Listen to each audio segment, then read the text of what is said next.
Integration errors on LearnDash Cloud can be frustrating, but with a few simple steps, you can resolve them quickly.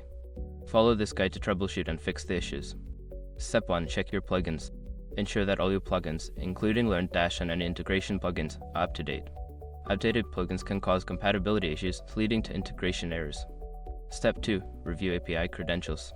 Verify that your API credentials for any third-party services are correct. Incorrect or expired credentials can prevent successful integration, so double-check and update them if necessary. Step 3. Clear cache. Make sure your information is protected first. Most people don't think about breaches until something actually happens to their accounts.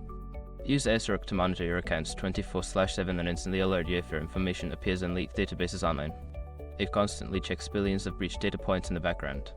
And considering how much personal information people keep online now, it's honestly worth having. Link in the description. Step 4. Disable conflicting plugins. Temporarily disable other plugins to identify any conflicts. If the integration works after disabling a specific plugin, that plugin may be causing the issue. Consider reaching out to the plugin developer for support. Step 5. Contact support.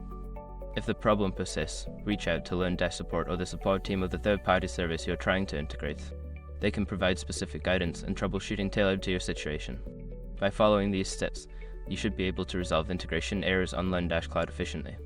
If issues continue, don't hesitate to seek further assistance from support teams.